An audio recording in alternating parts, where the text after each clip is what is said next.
శరీరం ఉంది కాబట్టి దానికి ఓ మోకాలు ఉంది కాబట్టి ఆ మోకాలుకో నిప్పు ఉంది కాబట్టి ఆ నిప్పి వలన నేను చేసుకున్న పాపం పూర్వం. ఈ శరీరం ఉంది కాబట్టి దీనితో పరమేశ్వరుడి గురించి 4 మాటలు చెప్పుకుని ఒక ధన్యతని పొందుతున్నాను. ఇది లేకపోతే పాపాన్ని పోగొట్టుకోవడం, పుణ్యాన్ని సంపాదించుకోవడం, పుణ్యకర్మ వలన జ్ఞానాన్ని పొందడం, జ్ఞానం వలన మోక్షాన్ని పొందడం ఎలా సాధ్యం? పైగా ఇది లేకపోతే పితృరుణం ఎలా తీసుకుంటావు, దేవరుణం ఎలా తీసుకుంటావు, ఋషురుణం ఎలా తీసుకుంటావు, ఏది పెట్టి వింటావు శాస్త్రాన్ని? కాబట్టి శరీరం ఇవ్వాలి. శరీరం ఇచ్చి సృష్టి చేస్తే తప్ప ఇవన్నీ జరగవు. కాబట్టి సృష్టి చెయ్యాలి. ఈ సృష్టి జరగాలి అంటే మొట్టమొదట స్త్రీ స్వరూపాన్ని పరమేశ్వరుడు సృజించి ఆకర్షణతో ప్రహృష్టవదనుడై ఆమె వంక చూశాడు. ఆయన ఆకర్షణ లౌకికమైనటువంటి భోగము కొరకు కూడుకున్నటువంటి కామముతో కూడుకున్నది కాదు, బ్రహ్మగారి కోరిక తీర్చాలనేటటువంటి సంతోషం. ఆ సంతోషంతో ఆయన ఆవిడ వంక చూశాడు. ఇప్పుడు ఆయనకి బ్రహ్మగారి కోరిక మేరకి బోలెడంత మంది ప్రాణులు కలగాలి. ఈ కామము కోరిక కలిగింది. ఈశ్వరుని యందు కోరిక పుట్టినప్పుడు ఆయన కామేశ్వరుడు అయ్యాడు. అది మహాకామేశ్వర స్వరూపం. ఇప్పుడు ఆవిడ మహాకామేశ్వరి. ఇప్పుడు వాళ్ళిద్దరూ లోకానికి తల్లిదండ్రులు. ఆయన ఆమె వంక చూసినప్పుడు ఆమె శివకామ సుందరి, ఆయనకి ఇల్లాలు, ఆమెకి భర్త ఆయన, వాళ్ళిద్దరూ కలిపి మనకి తల్లిదండ్రులు. అందుకే శంకరాచార్యులు వారు శివానంద లహరి చేస్తూ అసలు ఈ లోకానికి మొట్టమొదట కుటుంబం ఇది అని అడిగారు. కుటుంబం అంటే తల్లిదండ్రులు ఉంటే కదండి కుటుంబం. అసలు మొట్టమొదటి తల్లిదండ్రులు ఎవరు, ఎవరు కుటుంబం ఎక్కడ మొదలైందని అడిగి ఆయన శ్లోకం చేశారు. నిత్యాయ త్రిగుణాత్మనే పురజితే కాత్యాయ నీశ్రేయసే సత్యాయ కుటుంబినే మునిమన ప్రత్యక్ష చిన్మూర్తయే అన్నారు. ఆది కుటుంబినే, మొట్టమొదటి కుటుంబం లోకంలో ఎవరిది అంటే మహానుభావుడు పరమశివుడిది. అందుకే మొట్టమొదట లోకంలో పుట్టిన కొడుకు ఎవరు అంటే విఘ్నేశ్వరుడు. అందుకు కదా పిళ్ళయార్ పిళ్ళయార్ అంటారు. పిళ్ళయార్ అంటే పెద్ద కొడుకు, పెద్ద కొడుకు అని అర్థం. పెద్ద కొడుకు ఆయన ఎందుకు అయ్యాడు? మా ఇంట్లో పెద్ద కొడుకు నేను కాదు కాదు మనందరం కలిపి పార్వతీ పరమేశ్వరుల బిడ్డలమైతే మొట్టమొదట పుట్టిన పెద్ద కొడుకు ఆయనే. అందుకే పిళ్ళయార్ దేవాలయం. ఇప్పుడు నేను ఈ ఊళ్ళోకి రాగానే నన్ను పిళ్ళయార్ దేవాలయానికి తీసుకెళ్లారు. పిళ్ళయార్ అన్నది ద్రవిడ భాషకు సంబంధించిన మాట. పిళ్ళయార్ అంటే పెద్ద కొడుకు, పెద్ద కొడుకుని మురుగన్ మురుగన్ అంటారు. విష్ణు అన్నారట మురుగన్ మరుమగన్ అన్నాడు. మురుగన్ అంటే మేనల్లుడు, విష్ణువు యొక్క మేనల్లుడు. విష్ణువు చెల్లెలు నారాయణి పార్వతీదేవి, పార్వతీదేవి కొడుకు కనుక విష్ణువుకి మేనల్లుడు కనుక మురుగన్. మురుగన్ మరుమగన్, ఇంత అందమైన మేనల్లుడు నాకు అల్లుడు అయితే బాగుండని వల్లీదేవిని ఇచ్చి పెళ్లి చేశాడు. అందుకని మురుగన్ మరుమగన్ అంటారు ద్రవిడ దేశంలో. కాబట్టి పిళ్ళయార్ అంటే పెద్ద కొడుకు. కాబట్టి ఎవరిది మొదటి కుటుంబం? కుమరన్, కుమారుడు అంటుంటారు. కుమారుడు రెండో కొడుకు. సుబ్రహ్మణ్యుడు అది మొదటి కుటుంబం. ఆది కుటుంబినే అక్కడ మొదలైంది. మొదటి కుటుంబం వాళ్ళదైతే ఆ తర్వాత వచ్చిన పిల్లలందరం మనం. ఇప్పుడు తల్లిదండ్రులు ఎవరు ఈ లోకానికి అంతటికి? వాళ్ళిద్దరే. అందుకే కాళిదాస మహాకవి వ్యాస హృదయాన్ని పట్టుకుని వాగర్ధ వివసంపృక్తం వాగర్ధ ప్రతిపత్తయే జగత పితరౌ వందే పార్వతీ పరమేశ్వరౌ. ఆ పార్వతీ పరమేశ్వరుడు జగత పితరౌ వందే, ఈ జగత్తుకంతటికి కూడా వాళ్ళు తల్లిదండ్రులు అని నమస్కరించాడు. ఇప్పుడు బ్రహ్మగారి కోరిక తీర్చడం కోసమని తన శరీరంలో సగభాగాన్ని స్త్రీ స్వరూపంగా ప్రకటన చేశాడు. చెయ్యగానే బ్రహ్మగారికి అర్థమైంది, ఓ సృష్టి యందు లింగ విభాగము ఏర్పడాలి ఆకర్షణ కొరకు. నేను మీతో మనవి చేశా కదూ, సృష్టి యందు ఆనందం ఉండాలి, సంతోషం ఉండాలి, ప్రహృష్టవదనుడై చెయ్యాలి. ఆ సృష్టి కార్యమునందు ఎప్పుడు శోకం ఉండకూడదు. ఈ సంతోషము ఆకర్షణ కొరకు శరీరముల యందు ధాతువులవే, చర్మము, రక్తము, మాంసము, కొవ్వు, అస్థి, శుక్ల, మేధ అనబడేటటువంటి ధాతువులు తప్ప కొత్తగా ఇంకా ఏ ధాతువులు ఉండవు. కానీ కించిత్ మార్పు చేస్తాడు అవయవాలు. ఆ కించిత్ మార్పు చేయడం వల్ల ఏమైందంటే పురుషుడికి స్త్రీ యందు, స్త్రీకి పురుషుని యందు ఆకర్షణ కలుగుతుంది. ఈ ఆకర్షణ ఆనందమునకు కారణమై ఆరోగ్యవంతమైన చైతన్యవంతమైన సంతానము కలగడానికి హేతువై సృష్టి పరంపరగా నడిచి వెళ్ళడానికి కారణమైంది. కాబట్టి గృహస్థాశ్రమంలో ధర్మ ప్రజాపత్యర్థం సంతానము యోగ్యమైనది కలగాలని బయలుదేరుతున్నావు. కాబట్టి గృహస్థాశ్రమంలోకి నీ బిడ్డలు మంచి వాళ్ళవడమే నీకు సంతోషదాయకం అవుతుంది. కాబట్టి ఒకప్పుడు ఎందుకంటే కొడుకే ఉద్ధరించాలి దర్శనం పెట్టి, అందుకని శరీరం ఉన్నప్పుడు పడిన తరువాత వాడే ఉద్ధరించాలి. కాబట్టి గృహస్థాశ్రమంలో ఉన్న వాళ్ళందరూ చెయ్యవలసిన స్తోత్రం అదిగో ఆ అర్ధనారీశ్వర స్వరూపాన్ని అని శాస్త్రములు నిర్ధారణ చేశాయి. ఆ రూపాన్ని స్తోత్రం చేయకపోతే ఆ గృహస్థాశ్రమంలో వాడు ఏం చెయ్యాలో వాడికి అసలు ఏమీ తెలియని వాడి కింద లెక్క. అది నాకు రాదండి, ఆ స్తోత్రం నాకు రాదండి, అర్ధనారీశ్వర స్తోత్రం అంటే నువ్వు గృహస్థాశ్రమంలో ఉండి కూడా దాని ఫలాన్ని పొందడానికి కావలసినటువంటి విషయాన్ని పొందడంలో ఏమరపాటు పొంది ఉన్నావు అని గుర్తు. శంకర భగవత్పాదులు అందుకని అర్ధనారీశ్వర స్తవాన్ని ఇచ్చారు. అందుకని దాన్ని లీలాస్వరూపం అంటారు. అంటే ఆయన అలా ఉండడం ఆయన కొరకు కాదు, ఆయన అలా ఉండడం సృష్టి జరగడానికి బ్రహ్మగారికి కారణాన్ని తోపించాడు. ఓ ఇలా సృష్టి చెయ్యాలని అందింది. ఇప్పుడు ఆ స్వరూపాన్ని శంకర భగవత్పాదులు స్తోత్రం చేయడం మొదలుపెట్టి, శంకరాచార్యుల వారు ఎప్పుడైనా స్తోత్రం చేస్తే మీరు బాగా గుర్తించవలసిన విషయం ఒకటి ఉంటుంది. సంబోధన. వారు ఏమని పిలుస్తున్నారు అన్నదాన్ని చూడాలి.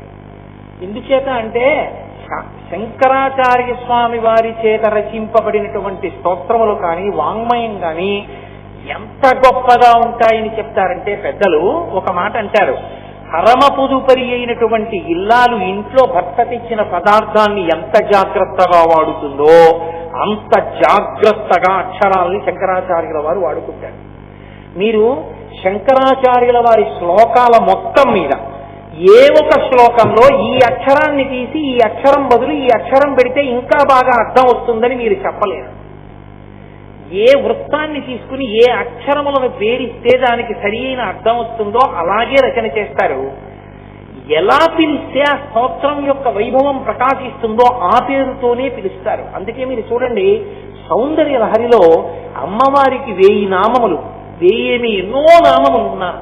శంకరాచార్యుల వారు సౌందర్య లహరి మొత్తం మీద అమ్మవారిని ఒక 8-9 నామములతోనే పిలుస్తారు తప్ప ఆయన ఎక్కువ నామాలు వాడరు. కారణం ఏమిటంటే పిలిచారు అంటే ఏదో నామాలు ఉన్నాయి కదా ఏదో పేరు పెట్టి పిలవరాయన.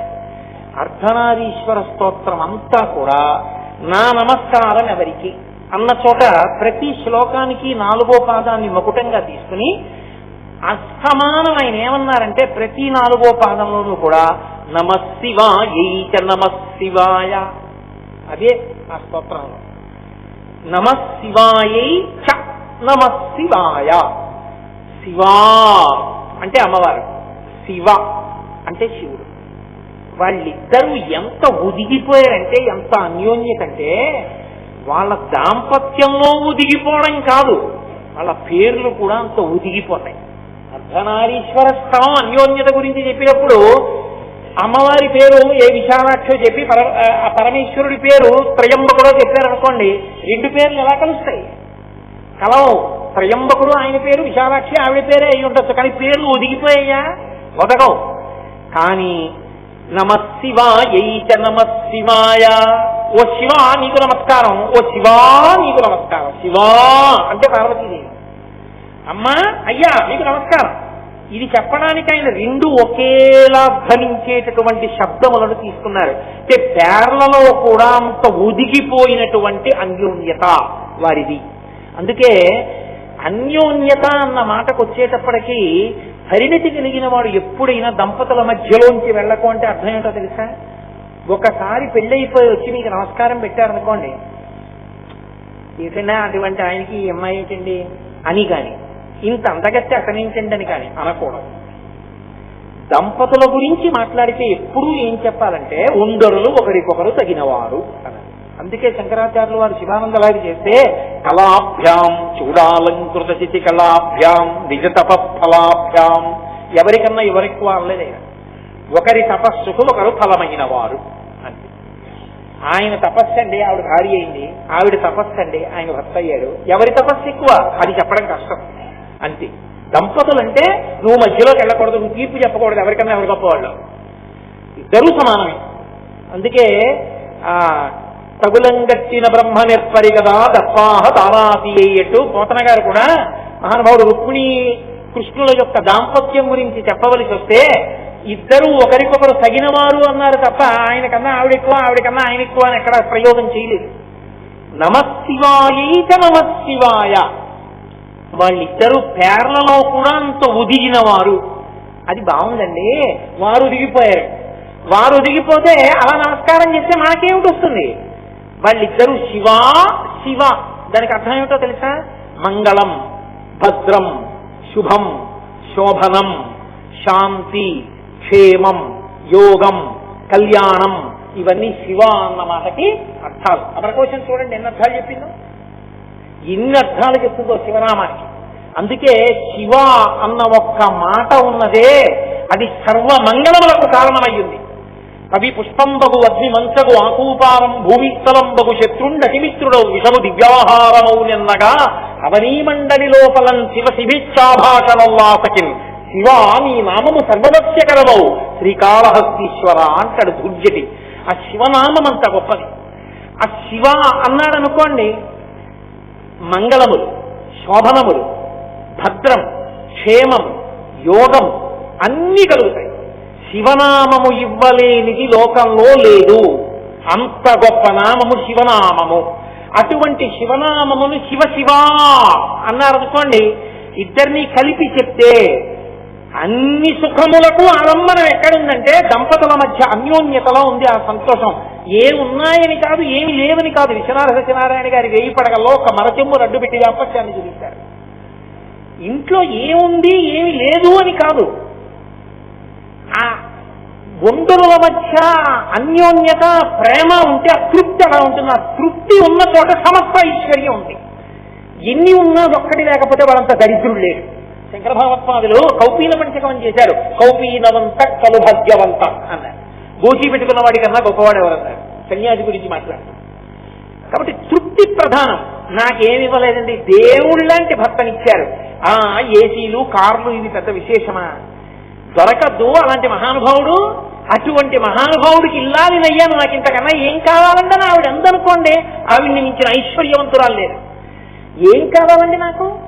నేను కష్టంలో ఉన్నా, ఇబ్బందిలో ఉన్నా తన కవిట కొంగుతో నా నుదురు తుడిచి, మీరు నమ్ముకున్న పరమేశ్వరుడు మీకున్నారు, మీరు ఎందుకంటే దండ పెట్టుకుంటారు, నన్ను సేద తీర్చగలిగిన శాంతి స్థానమైన భక్తి నాకుంది. నేను కోరుకున్నది పెరటిలో కరివేపాకు తీసుకొచ్చి దాని చేత్తో పచ్చడి చేస్తే గుమగుమలాడిపోతుంది, అలా చెయ్యగలిగిన భార్య నాకు, ఇంకా నాకేం కావాలి అని భర్త అనగలిగితే వాళ్ళిద్దరి మధ్య ఏం లేవని మీరు అనుకుంటున్నారు? అనుకున్నవాడు లేనివాడు. అలా తృప్తి ఉన్న దంపతులు ఐశ్వర్యానికి చిట్ట చివర విహరిస్తున్నారు. వాళ్ళు ఈ తృప్తి ఎప్పుడు అంకురిస్తుంది? ఒకరి పట్ల ఒకరికి అన్యోన్యతా భావం అంకురిస్తే. అందుకే మీరు చూడండి, పార్వతీదేవి ఎంతమంది తండ్రుల కడుపునైనా పుడుతుంది. హిమవంతుడి కడుపున హైమవతిగా వస్తుంది, కాత్యాయన మహర్షి కడుపున కాత్యాయనీదేవిగా వస్తుంది, దక్ష ప్రజాపతి కడుపున దాక్షాయణిగా వస్తుంది. కానీ భర్త మాత్రం ఎప్పుడూ పరమేశ్వరుడు. నీకేం తెలుసురా ఆయన వైభవం ఉంటుంది, తండ్రి నిన్న సరే ఆయన జోలికెళ్ళి భర్త మీద అంత ప్రీతి ఆవిడికి. అది ఆవిడ పాతివ్రత్యం. అందుకే ఆవిడ స్వాధీన వల్లభ. స్వాధీన వల్లభ అంటే భర్తని వశం చేసుకుందని కాదు, ఆవిడ ఎంత అనుగమిస్తుందంటే భర్తని, ఆవిడికి చెప్పకుండా పరమశివుడు ఎవ్వరికీ ఏమీ చెయ్యలేడు. దాంతో మాట చెప్పి చేద్దామంటాడు. ఎందుకు ఆవిడేం వద్దందో, కానీ ఆవిడకి చెప్పకుండా చేయలేడు. అయ్యో అంత అన్యోన్యమైంది. ఏమండి వాళ్ళు చెప్పారు, మీరు అది చేశారా, పోలేని మంచి పని చేశారు అంతనుకోండి, అయ్యయ్యో దీనికి చెప్పలేదే పాపం, చెప్తే పిచ్చిది ఎంత పొంగిపోతుంది. ఏమన్నా వాళ్ళు ఉపనయనం చేసుకుంటారట, 116 ఇచ్చానే అంటే ఎంత మంచి పని చేశారండి. దాంతో పాటు నా దగ్గర 2 మీవి కొత్త పంచలు 2 దాచాను, ఎవరైనా పెద్దలు వస్తే పెడదాను, అవి కూడా ఇవ్వండి అని ఇచ్చే మనిషి దీనికి చెప్పలేదు ముందు అని భర్త బాధపడ్డాడు అనుకోండి, ఆవిడ స్వాధీన వల్లభ. అంతేగాని నేను ఇచ్చినట్టు తెలిస్తే నన్ను చంపేస్తుందేమో అని భయపడి భర్తకి భార్యకి వశుడైన వాడు స్వాధీన వల్లభ కాదు. అది ఆవిడ పాతివ్రత్యం. ఇంత అన్యోన్యత దేని వలన సిద్ధిస్తుందంటే అదిగో ఆ స్వరూపాన్ని చూసి నమశివాయైచ నమశివాయ అని అంటే గొప్ప దాంపత్య జీవిత సంబంధమైన ప్రయోజనమును పొందగలవు. అసలు నీ గృహస్థాశ్రమం పండడానికి కావలసినటువంటి అన్యోన్యత, ఆ తరువాత భోగానుభవము, తదనంతరము వైరాగ్యము, తదనంతరము జ్ఞానము, భక్తితో కూడిన కర్మాచరణము అన్నీ సిద్ధిస్తాయి. అసలు నేను మీతో ఒక మాట మనవి చెయ్యాలి అంటే యథార్థంగా పురుషుడు గృహస్థాశ్రమంలో ఉండి ధరించాలి అంటే భార్య సహకారము లేకుండా ధరించలేడు. ఎవరో నెల్లూరు నుంచి భగవద్భక్తి తత్పరులైనటువంటి వాళ్ళు నా ఇంటికి వస్తున్నారు. గురువుగారు మిమ్మల్ని చూడడానికి వస్తున్నామంటే ఆదివారం నాడు అన్నారు. నేను తప్పకుండా దేవతార్చన మా ఇంట్లో చేసి వెళ్ళండి అన్నారు. మీ ఇష్టం వచ్చినట్లు మాట ఇచ్చేస్తారు, ఎవరు చేస్తారనుకుంటున్నారు అందనుకోండి. తను నేను ఇంకొకరిని అలా పిలవగలనా అంటే నా భార్య ఎటువంటిదని కాదు, మీ మీద పెట్టకూడదని నా మీద పెట్టుకున్నాను. తను మంచి పని చేశారు. అలాంటి వాళ్ళకి వండి పెట్టుకోవడానికి కాకపోతే గృహస్థాశ్రమంలో నేను ఉన్నది ఎందుకు, నా చేత్తో నేను వండుకుని వడ్డించుకుంటానని అందనుకోండి. నేను సంతోషంగా రేపు ఇంకో ఇద్దరిని ఎవరినైనా అనుష్ఠాన తత్పరుల్ని ఇంటికి పిలవగలుగుతాను. ఏమే యజ్ఞం చేస్తున్నారట, మీరేం ఇవ్వక్కర్లేదు, వచ్చి కోసం పూర్ణాహుతి చేయండి అంటున్నారు. ఓన్లే మనకున్నది మొన్న ఎవరో మోదుగ పుల్లలు తెచ్చి ఇచ్చారుగా, ఆ మోదుగ పుల్లల కట్టోటి పట్టుకుని ఓ డజన్ అరటిపడి గురుకులు పెడదాం. ఎవరో తెచ్చిన ఆవు నెయ్యి ఉందిగా అంటే సరే ఆవు నెయ్యే కాదు, మీకు మాట చెప్పనా, మీరు వద్దనద్దు అని భార్య మొన్న మీరు చిత్తూరులో ఉపన్యాసాలు చెప్పినప్పుడు వాళ్ళు కంచి నుంచి తెచ్చిన ఒక 15,000 రూపాయల పట్టు చీర ఇచ్చారు. ఆ పట్టు చీర ఇచ్చేస్తాను, అందులో పూర్ణాహుతి చేయించండి. మనం మీ భార్యనైనందుకు నా అదృష్టం, మీ పక్కన నిలబడి ఇద్దరం కలిసి పూర్ణాహుతి చేద్దామని అందనుకోండి, నేను సంతోషంగా పూర్ణాహుతికి వెళ్ళగలను. ఎందుకు వచ్చిన దరిద్రం మనకి ఎందుకంటారు ఇవన్నీ అందనుకోండి, నేనేం చేయగలుగుతాను. కాకపోతే ఒక్కటి మాత్రం వస్తుంది, వైరాగ్యం వస్తుంది. ఏంట్రా ఈ సంసారం, అది నిలబడే వైరాగ్యం కాదు. కాబట్టి భార్య సహకారం లేకుండా పురుషుడు ధరించడు. పురుషుడి చెయ్యి అందుకోని కానీ భార్య ధరించలేదు. ఎందుకంటే ఆయన చెప్పనప్పుడు ఈవిడేం చేస్తుంది స్వతంత్రంగా, ఈవిడకుంది ఈ దేవుడు దయ్యం ఇవన్నీ నాకొద్దు, కావాలంటే నీకు తెచ్చిస్తాను నువ్వు వెళ్ళన్నాడు. ఆవిడ చేయగలదా పూర్ణాహుతి? కూర్చోపెడతారా ఆవిడ పూర్ణాహుతికి భర్త పక్కన లేకుండా? ఉండదు. భార్య పక్కన లేకపోయినా రవికల బట్ట పెట్టుకుని పురుషుడు చెయ్యిస్తేమో, భర్త గారి పంచ బొడ్డులో పెట్టుకుని ఆరతి చేయడానికి అవకాశం లేదుగా. కాబట్టి సరి అయిన భర్త దొరకకపోతే భార్య ధరించలేదు. ఇది ఇద్దరు ధరించడానికి మార్గం అయింది. ఇప్పుడు ఈ దాంపత్యం అన్నది ఎంత ముఖ్యమై కూర్చుందో చూడండి. అసలు యథార్థంగా మాట్లాడితే పరమ భగవత్తత్పరుడైనటువంటి వ్యక్తిని కట్టుకున్న ఇల్లాలుందే, ఆమె శరీరం ఆయన శరీరం ఒకసారే వదిలిపెడితే ఆమె ఖాతాలోనే పుణ్యం ఎక్కువ ఉంటుంది. ఎందుకంటే ఈయన చేసిన దాంట్లో సగం ఆవిడికి వెళ్ళిపోతూ ఉంటుంది. ఆ పైన ఆవిడ శ్రీరామ అన్న ఫలితం ఆవిడ ఒక్కడికే పడుతుంది. అందుకే 7 తరాలు చూసి పిల్లనివ్వండి అని ఎందుకంటారు? అలా జీవుణ్ణి ఉద్ధరించేవాడు కావాలి. ఇక్కడ 4 మాటల హోటల్కి తీసుకెళ్తే వచ్చే ప్రయోజనం ఏంటి? జీవుడు ఏమైపోయినట్టు నశించిపోలా. జీవుడు ఉద్ధరింపబడాలంటే ధర్మమునందు నిలబడే భర్త రావాలి.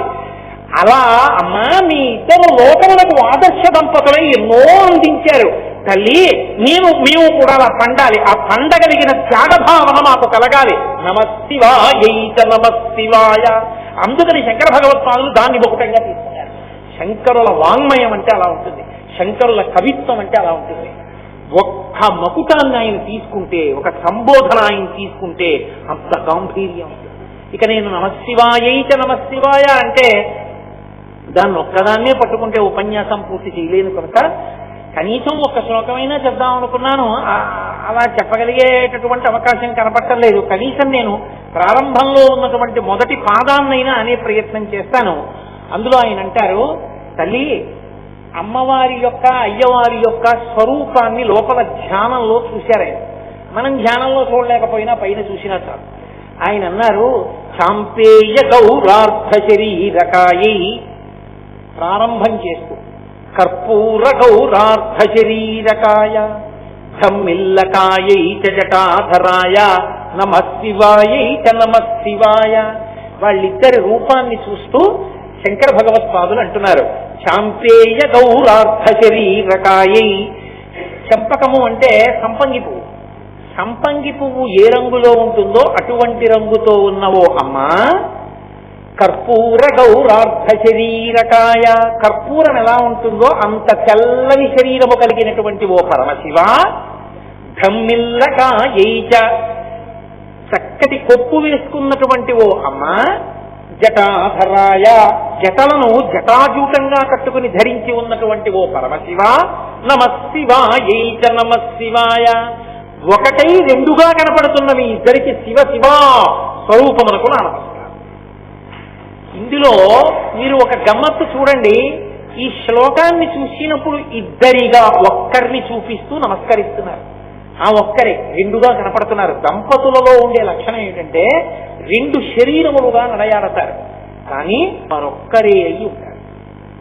ఈయన మంగళములు ఆవిడితో, ఆవిడ మంగళములు ఈయనతో ముడిపడిపోతాయి. వారు రెండు కాదు. అందుకే కనీసం బాహ్యంలో కూడా దంపతుల మధ్యలో నడవం. ఒకవేళ ఆయన టూ ఈవిడి టూ నించుంటే బయటికి వెళ్ళవలసి వచ్చింది అనుకోండి, అమ్మా అటు వెళ్ళండి అని ఆయన పక్కకి చేర్చి మనం బయటికి వెడతాం. అంటే ఇద్దరూ ఎప్పుడూ అలా కలిసి ఉంటారు. బయటికి శరీరములు విడివడి ఉన్న మధ్యలోంచి మనం వెళ్ళాం, పక్కకి చేర్చేస్తాం. అంటే అంతగా కలిసి ఉన్నవారు. అసలు నిజంగా మాట్లాడాలంటే ఆయన అనుగ్రహాన్ని పొందాలంటే ఆవిడ స్తోత్రం చేయాలి, ఆవిడ అనుగ్రహాన్ని పొందాలంటే ఆయన స్తోత్రం చేయాలి. అందుకే శంకరాచార్యుల వారు సౌందర్యలహరి ప్రారంభం చేస్తూ సౌందర్యలహరి అమ్మవారి మీద స్తోత్రం. అమ్మవారిని పొగిడి మొదలుపెట్టలేదు. శివశక్త్యాయుక్తో అంటూ శివశబ్దంతో మొదలుపెట్టారు. ఎందుకని? అయ్యవారి పేరు చేసే అమ్మవారు భూంగిపోయి తన యొక్క స్వరూపం ఏమిటో శంకరాచార్యుల వారి చేత స్తోత్రం చేయి. ఆయన పేరెత్తకుండా ఆవిడ్నే పొగిడారనుకోండి, ధూర్తుడు ఎవర్రా మహాపతివ్రతని ఆయన్ని పొగడకపోతే నేను నా స్వరూపం తెలియజేస్తానా అని ఆమె ప్రకటన కాదు. అందుకే ఇప్పటికీ పెద్దలు ఒక మాట చెప్తారు, సౌందర్యలహరి బాగా అర్థం కావాలంటే శివానంద లహరి చదివి సౌందర్యలహరి చదవండి అంటే. ఆమె ఎప్పుడూ పరమశివునికి సంబంధించినటువంటి స్తోత్రములనే వింటూ ఉంటుంది. విపంచాగాయంతి వివిధమ పదానం పశుపతే అంటారు శంకరాచార్యుల వారు సౌందర్యలహరిలో. సరస్వతీదేవి వీణ మీద వాయిస్తే అమ్మవారి మీద వైభవాన్ని వాయించదు. పాట పాడుతూ వీణ వాయించేటప్పుడు పరమశివుని యొక్క వైభవాన్ని వర్ణిస్తూ పాట పాడుతుంది. అప్పుట అమ్మవారు పొంగిపోయి మా ఆయన ఇంత గొప్పవాడని ఇలా కళ్ళు అరమోట్పు కన్నులతో ఇలా ముఖం కదుపుతుంది. ఆ వీణానాదం వింటూ ఇలా కదుపుతుంటే ఆవిడ చెవులకు ఉన్నటువంటి ఆభరణములు ఇలా కదులుతుంటే అద్దాల్లాంటి బుగ్గల్లో ప్రతిబింబాలు పడతాయిట. తాంబూలం ఇచ్చిన తర్వాత అమ్మవారికి ఒకసారి ధ్యానంలో అలా చూస్తారు. వీణానాద నిమీలిత ఘనయనే విప్రస్థ చూళింబరే అని అలా చూడగలిగిన వారికి సరస్వతీ కటాక్షం. కాబట్టి అమ్మవారి తాంబూల చర్వణం అంత గొప్పది. పతివ్రతగా సువాసినికే అధికారం తాంబూలం వేసుకోవడానికి. అందుకే సభకృతాన్ని గుర్తు ఏంటంటే మధ్యాహ్నం తాంబూల చర్వణం చేస్తుంది స్త్రీ. అమ్మా మీ ఇద్దరు పైకి అలా రెండుగా ఉన్నారు, కానీ మీరు ఒక్కరే. అందుకే ఆయన గురించి ఆవిడ గురించి, ఆయన గురించి ఆవిడ గురించి నమశివాయ నమశివాయ ఇద్దరు కలిపి ఒకటిగా ఉన్నారు. అలా మన దాంపత్యం కూడా ఉండాలి అంటే, మనం కూడా పండాలి అంటే, మన తర్వాత కూడా వాళ్ళల్లో బతకండ్రా అని చెప్పుకోవాలంటే పెళ్ళవగానే నవదంపతుల్ని తీసుకెళ్లి వాళ్ళకి దండం పెట్టించి అక్షతలు వేయించండ్రా అనాలంటే, ఎవరింట్లో ఉన్న బిడ్డ పుట్టగానే ఆవిడ కట్టి విప్పిన చీర పట్టుకొచ్చి వెయ్యండ్రా పసిపిల్లాడి కింద అనిపించుకోవాలంటే అదిగో ఆ స్తవం చెయ్యాలి, ఆ స్తోత్రం చెయ్యాలి. వాళ్ళ అనుగ్రహం ఉంటే తప్ప సిద్ధించదు ఆ దాంపత్యం. అందులో ఒక్క మొదటి మాట ఇవాళ ప్రస్తావించి విడిచిపెట్టేస్తాను. శాంపేయ గౌరార్థ శరీరకాయ. శంకరాచార్యుల వారు ప్రారంభం చేస్తూ అమ్మవారి యొక్క బట్ట రంగుని లేదా అమ్మవారి యొక్క రంగుతో మొదలుపెట్టారు. అమ్మా నువ్వు సంపంగి పువ్వు రంగులో ఉన్నావమ్మా. సరే బాగుంది కానండి, మీరు ఇప్పుడే ఏమన్నారు? శివుడి గురించి మాట్లాడితే ఆవిడ సంతోషిస్తుంది అన్నారు కదా. దాంపత్యంలో మొదటి లక్షణం పతివ్రతకి భర్తృస్తోత్రం కదా, ఆయన్ని పొగిడితే కదా సంతోషించాలి. మరి శంకరాచార్యుల వారు అమ్మవారి రంగులు వర్ణిస్తూ ఎందుకు మొదలెట్టారు? ముందుకి కర్పూర గౌరార్థ శరీరకాయ శాంపేయ గౌరార్థ శరీరకాయ అని కదా ఉండాలి శ్లోకం. మరి ముందు అమ్మవారిని పొగుడుతూ ఎలా మొదలెట్టారు? దాంపత్యంలో ఎక్కడైనా ఇంటికి వస్తే మొట్టమొదట ఆ ఇంటి వైభవం ఎక్కడిది అంటే యజమాని కీర్తింపబడేవాడై ఉండాలి. యజమానికి ఆ ప్రాప్తి లేకపోతే ఎలా? మరి శంకర భగవత్పాదులు అమ్మవారి స్తోత్రం ఎందుకు మొదలెట్టారు అంటే, మీరు ఒకటి ఆలోచించండి. అమ్మవారిని వర్ణిస్తూ మొదలు పెట్టడంలో శంకరాచార్యుల వారు ఎవరిగా కూర్చుని మొదలెట్టారు? శంకర భగవత్పాదులు ఆ స్తోత్రం చేసేటప్పుడు ఆది దంపతుల యొక్క బిడ్డడు. మీరు నేను కూడా ఎవరం? ఆది దంపతుల యొక్క బిడ్డలం. బిడ్డల మొదటి నమస్కారం ఎవరికి? వేదం యొక్క ప్రమాణంలో మాతృదేవో భవ, పితృదేవో భవ, ఆచార్య దేవో భవ. మొదటి నమస్కారం అమ్మకి. అమ్మకి నమస్కరిస్తూ మొదలు పెట్టాలి స్తోత్రాన్ని. అది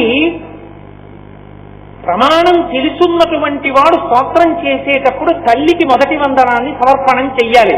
కాబట్టి అమ్మవారిని పొగడడం కిందకి రాదు. కొడుకుగా తన ధర్మమునందు తాను నిలబడిన వాడై ఉండాలి. అంటే నాకు యోగ్యుడైన కొడుకురా వీడు అని తండ్రి సంతోషిస్తాడు. ఓ వీడు వేద ధర్మాన్ని పాటించాడు, వేద ప్రమాణాన్ని. మాతృదేవోభవ, అమ్మకి నమస్కారం చేశాడు. ఇప్పుడు తండ్రి పొంగిపోతాడు.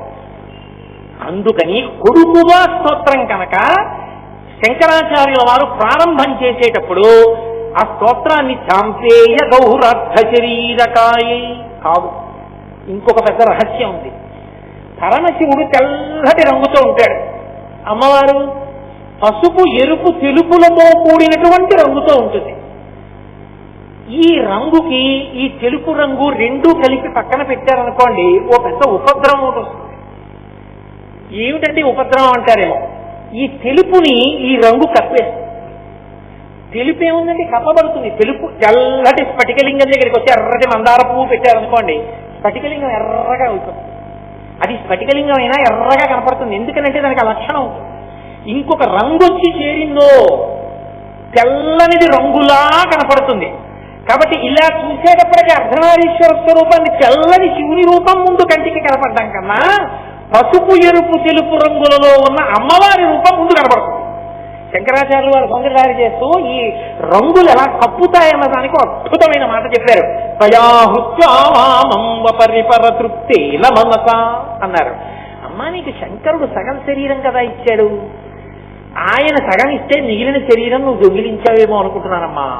అదేమిటి శంకర అంత మాట నేనెక్కడ దొంగిలించాను అంటే, మరి తెల్లని శంకరుల్లో సగం నువ్వు ఎర్రగా ఉంటే ఈ ఎరుపు కాంతి మిగిలిన తెలుపు మీద కూడా పడిపోయి స్పష్టంగా చూస్తే తప్ప శివుడు కనపట్టాలా, నువ్వే అంతా కనపడుతున్నావు. అప్పుడు మిగిలిన సగభాగం కూడా నువ్వు దొంగిలించినట్లు అవలా ఆయన ఇచ్చింది కాకుండా అని నాకు అనుమానం వస్తున్నా అమ్మా అన్నారు శంకరాచార్య. అంటే ఆమె ఆయనను ఎలా కప్పేస్తుందో చెప్పారు. ఈ కప్పేయడంలో కంటికి లక్షణం ఏమిటంటే రంగుని ముందు అందుకుంటుంది. దానికి ఆ లక్షణం ఉంటుంది, అది ముందు ఆకర్షణీయమవుతుంది. అందుకే కంటికి ఉన్నటువంటి లక్షణాన్ని నాయక శబ్దంలోంచి నయన వస్తుంది. ఇది మిగిలిన ఇంద్రియాల్ని లాగుతుంది, నాయకుడిగా నిలబడుతుంది కన్ను. ఏదో నేను ఇలా చూస్తూ అలా చూశాను అనుకోండి, అలా చూసేటప్పటికి ఒక మహాత్ముడు నా కంటికి కనపడ్డాడు అనుకోండి, వెంటనే ఆయన మహాత్ముడు రా అని మనస్సు కడుతుంది. మనస్సు వెంటనే రెండు చేతులు జోడించి ఇలా అంటుంది. అప్పుడు ఇలా అంటే నాయక ముందు కన్ను ఎడుతుంది, వెళ్ళి మిగిలిన ఇంద్రియాలని తీసుకెడుతుంది. అందుకని నయన ఎప్పుడైతే ముందు కన్ను రంగు అందుకుందో ఆ రంగునే స్తోత్రం చేసేస్తుంది నాలుక. అబ్బా జగజ్జనని మా అమ్మ అనగానే వెంటనే నోటి వెంట ఆయనకి కాంపేయ గౌరర్థ శరీరకాయై అని, మా అమ్మ ఉంటే మా నాన్నగారు ఉంటారే పక్కనే, వారు ఉండురులు ఒకరినొకరు విడిచి ఉండరే అని కొంచెం అలా చూస్తే వెంటనే ఆయన తెల్లగా. అప్పుడు వెంటనే మళ్ళీ కర్పూర గౌరర్థ శరీరకాయ. ఇది అనుష్ఠానమునందు ధ్యానంలో చూసినప్పుడు మొట్టమొదట అమ్మవారి రంగు ఎలా కనపడుతుందో చెప్పడం కాదు, దాంపత్యపరంగా కీర్తనం చేసినప్పుడు అమ్మవారు అయ్యవారిని ఎంత కప్పిదాచుకుంటుందో చెప్పడం. కామాక్షి అని మనకి కంచిలో అమ్మవారు ఉంటుంది. ఆ కామాక్షి ఉన్నటువంటి క్షేత్రంలో కాంచీపురంలో శివలింగానికి ఒక్కదానికే ఒక లక్షణం ఉంటుంది, కుచకంకణముద్రితం అంటారు. అక్కడ ఉన్న సైకత లింగాన్ని అమ్మవారు కౌగిలించేసుకుంది. కౌగిలించేసుకుని అసలు ఇంకా శివలింగం కనపడకుండా ఇలా దాచేసుకుంది.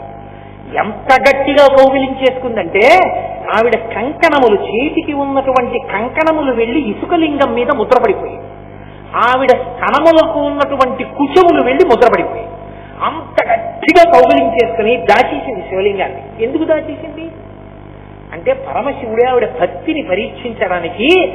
అదేమిటంటే అలా పరీక్షిస్తాడా అనుకోకండి, లోకానికి తెలియచెప్పడానికి. అది రెండో మాట అవుతుంది. నదిని ప్రవహింపజేశాడు వరదతోటి, నది వస్తోంది, సైకత లింగం. అందుకే ఇప్పటికీ కంచిలో ఉన్న ఏకాంబరేశ్వర లింగానికి నీటితో అభిషేకం లేదు, పురుగు నూనెతోటే అభిషేకం చేస్తారు. అది సైకత లింగం, ఇసుకతో చేయబడినటువంటి లింగం. అమ్మవారు తను కొట్టుకుపోతానేమో అనుకోలేదు, శివలింగం కొట్టుకుపోతుందేమో, మా ఆయనకి ఏమైనా అవుతుందేమో. శివలింగం అంటే శివుడే, అయ్యో బాబోయ్ మా ఆయనకి ఏమైనా అవుతుందేమో అని గట్టిగా కౌగిలించేస్తుంది. ఆమె చేతి కంకణ ముద్రలు కుచుముల ముద్రలు శివలింగం మీద పడి ఉన్నాయి. అందుకే ఏకాంబ్రనాథుడికి నమస్కారం చేస్తే అలాగే చేస్తారు, లింగం ఏకాంబ్రనాథస్య అని.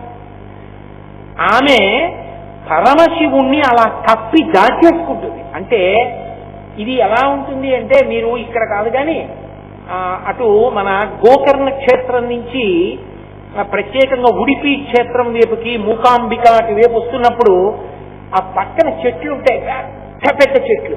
ఆ చెట్టు ఏం చెట్టు అని మీరు తెలుసుకోవాలనుకున్నారు అనుకోండి, మీరు కారు దిగి ఒక గడి ఆగి బాగా చూడాలి. ఎందుచేత అంటే ఆ చెట్టు ఏమిటో తెలియదు మీకు. కారణం లత చెట్టంతా అల్లేసుకుంటుంది. ఈ చెట్టంతా అల్లేసుకునేటటువంటి లత యొక్క స్వరూపం ఎలా ఉంటుందంటే, ఎవరో కనురాపు తగిలేటటువంటి వాళ్ళు, అలా చూసే లక్షణం ఉన్నవాళ్ళు, భర్త ఏదో ఉత్తరీయం ఒకటి వేసుకుని కూర్చునుండగా అలా చూస్తున్నారు అనుకోండి, ఎక్కడ ఆయనకి దృష్టి తగిలేస్తుందో అని అవసరం ఉన్నా లేకపోయినా ఉతినే పవిట దులుపుకుంటున్నట్టుగా పవిట జాతి భర్తని దాచేసుకున్న అనువర్తించగలిగినటువంటి ప్రేమ కలిగిన భార్యలా తీగలు చెట్టుని కప్పేస్తాయి. కామాక్షి మహాకామేశ్వరుణ్ణి కళ్ళల్లో పెట్టుకుని దాచుకుంది. చూడండి, కళ్ళల్లో పెట్టుకుని చూసుకుంటుందండి ఆవిడ అంటారు. కళ్ళల్లో పెట్టుకుందంటే తీసేసి కంట్లో పెట్టుకుంటారనే. కళ్ళల్లో పెట్టుకు చూడటం అంటే ఆవిడ ఏది చేస్తున్నా ఏది మాట్లాడుతున్నా భర్త గురించి ఆలోచిస్తూ ఉంటుంది. కామాక్షి స్వరూపమునకున్న లక్షణం అది. అందుకే మహా ఇల్లాలు నా తల్లి. అటువంటి తల్లి కనుక ఆమె ప్రేమ చేత కప్పింది. ఆవిడ అనుగ్రహిస్తే తప్ప ఆయన కనపడదు. ఆయనే కనబడితే ఆయన ఎందులో ఏమైపోయావు. ఆమె లలితా సహస్రనామ స్తోత్రంలో అందుకే ఒక మాట అంటారు, శివశక్త్యైక్యరూపిణి లలితాంబిక. ఆమె మాయాస్వరూపిణి అయి అవనికై దిగిపోతుంది. శివుడు కనపడడు. ఆమె తెర పైకెత్తితే వెనకనున్న శివుడు కనపడతాడు. అందుకే శంకరాచార్యులు వారు సౌందర్యలహరి చేస్తూ ఈ లోకాన్నంతటినీ కూడా భ్రమయతి పరబ్రహ్మ మహిషి అంటారు. ఆమె మహామాయా విశ్వం భ్రమయతి పరబ్రహ్మ మహిషి. మహామాయా స్వరూపిణి అయి నామరూపముల ఎందు తిప్పుతుంది. ఆవిడ కాని అనుగ్రహించిందా, అంతటా శివుడు కనపడతాడు. ఈ కనపడగలిగిన స్థితి ఆవిడ అనుగ్రహంతో కానీ కలగదు. కాబట్టి మనకి శివుడు కూడా కనపడేటట్టు అనుగ్రహించమ్మా. అందుకని ఉపాసన పరంగా శివదర్శనం కలగాలంటే ఆవిడ అనుగ్రహంతోనే కలగాలి. జ్ఞాన సంబంధరని దక్షిణ దేశంలో 63 మంది నాయనార్లలో అగ్రస్థానం అలంకరించిన వారు. వయసు చేత అప్పర్, జ్ఞానము చేత జ్ఞాన సంబంధం. ఆ జ్ఞాన సంబంధం అంత గొప్పవారు అవడానికి కారణం శీర్గాళి అని ఒక క్షేత్రం.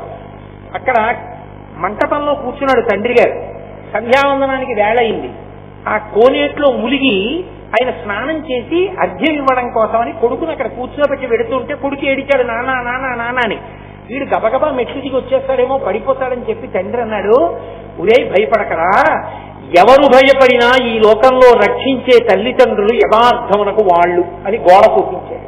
అదిగో చూసావా పార్వతీ పరమేశ్వరులు, నువ్వు నన్ను నాన్న అంటున్నావు, నేను ఆయన్నే నాన్న అంటాను. నీకైనా నాకైనా నిజానికి ఆయనే నాన్న, ఆవిడే అమ్మ. నీకేమైనా భయం వేస్తే గోడ వంక చూసి వాళ్ళని పిలవరా అన్నాడు. తండ్రి మాట పిల్లాడికి హత్తుకుంది. తండ్రి వెళ్ళిపోయాడు. కొడుకు చూస్తున్నాడు. అలా కోనేటి దగ్గరికి వెళ్ళి తండ్రి ములిగాడు. అమ్మ బాబోయ్ నాన్నగారు నీళ్లలో మునిగిపోయారని భయపడి కొడుక్కి గుర్తొచ్చింది, పిలవమన్నాడుగా. గోడ వంక తిరిగి అమ్మా నాన్న అమ్మా నాన్న అని పిలిచాడు. పిలిచేటప్పటికి పరమశివుడు అన్నాడు, మనకైతే గోడ మీద బొమ్మ, ఆయనకైతే గుండెల్లో అమ్మ.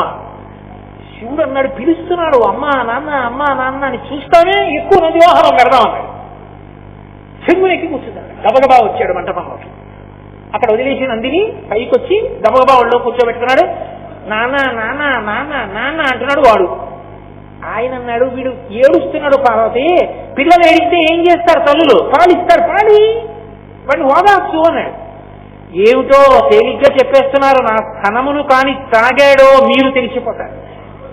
శివుడు అర్థమైపోతాడు, నా పాలు తాగితే ఇమ్మంటారా అంది. నేను అర్థం అవుతానో ఏమో, పిలిచాడు అమ్మా నాన్న అని ఇచ్చేసేయండి. ఆవిడ ఒళ్ళో పడుకోబెట్టుకుని సంధ్యం ఇచ్చేసింది. ఇవ్వగానే తండ్రి సంధ్యావనం పూర్తి చేసుకుని వచ్చాడు. వీళ్ళు అంతర్ధానమై మళ్ళీ వెళ్ళిపోయాడు. ఆయన చూశాడు, పిల్లాడి నోటికి పాల నురుగు పాలు ఉన్నాయి. ధూర్తుడా ఎవరి పాలు తాగేవరా? ఆ పిల్లాడు మాట్లాడలేదు. ఆ మూతి తుడిచేసి ఆ పిల్లాడిని ఎత్తుకుని గుడిలో పెడుతున్నాడు. వాడి 2 చేతులు ఇలా కదుపుతూ పత్తికాలు అంటారు తమిళ దేశంలో.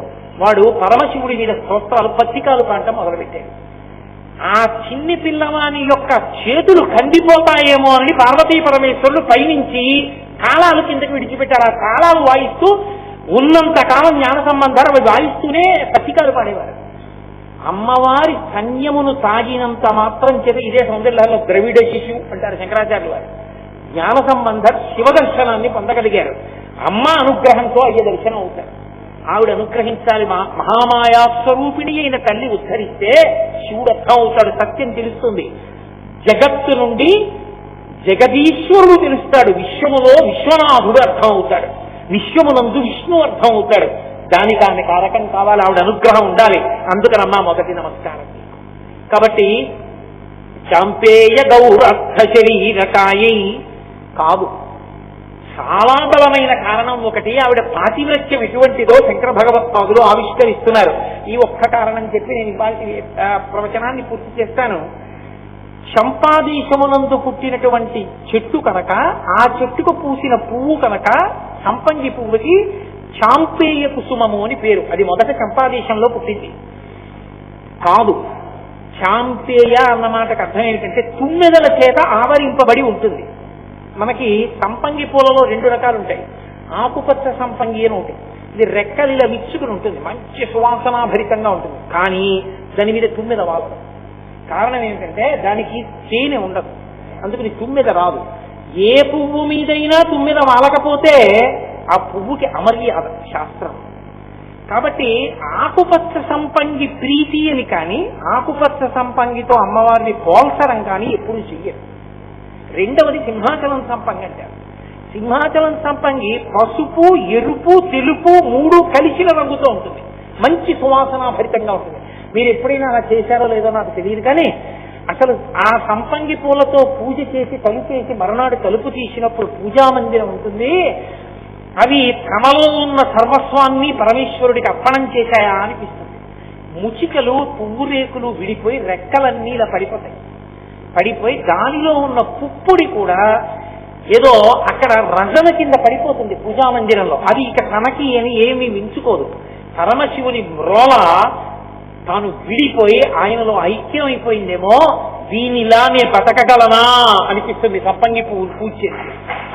అటువంటి సంపంగి పువ్వు ఉంది, అది సింహాచల సంపంగి.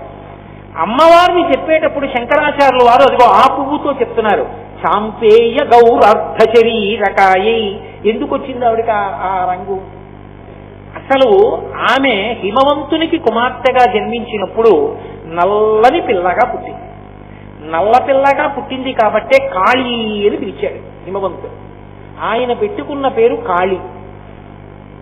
నల్ల పిల్లగానే ఆమె పరమశివుణ్ణి చేపట్టి. పార్వతీదేవి రంగు నలుపు, అందుకే నారాయణ నారాయణి వాళ్ళిద్దరూ అన్నా చెల్లెలు. శివ శివ అలాగే నారాయణి నారాయణి భార్యాభర్తలు కారు, అన్నా చెల్లెలు. అందుకే అన్నగారు నలుపు, చెల్లెలు నారాయణి నలుపు. ఇప్పుడు ఈ నల్లని పిల్ల కాళీ పరమశివునికి లాలైంది. ఆయన కర్పూర గౌరార్థ శరీరకాయై పక్కనే చెప్పారుగా శంకరాచార్యుల వారు. చల్లటి శరీరం అయింది. స్ఫటికమణి నిభం. స్ఫటికమణి ఎలా ఉంటుందో, కర్పూరం ఎలా ఉంటుందో అలా ఉంటాడు ఆయన. ఆయన ఇప్పుడు ఈమె నలుపుని ప్రశ్నించలేదు. ఇంత తెల్లగా ఉంటాను, నువ్వు ఇంత నల్లగా ఉంటావని ఆయన అనలేదు. ఆయనకు అటువంటి భావన ఉండదు. అసలు లోకంలో పెద్దలకే ఉన్నప్పుడు ఇక పరమేశ్వరుడు పుట్టిందా? కానీ ఒకానొక నాడు జరగవలసిన దేవతా కార్యాన్ని ఆలోచించాడు. అదే లీలా అంటారు.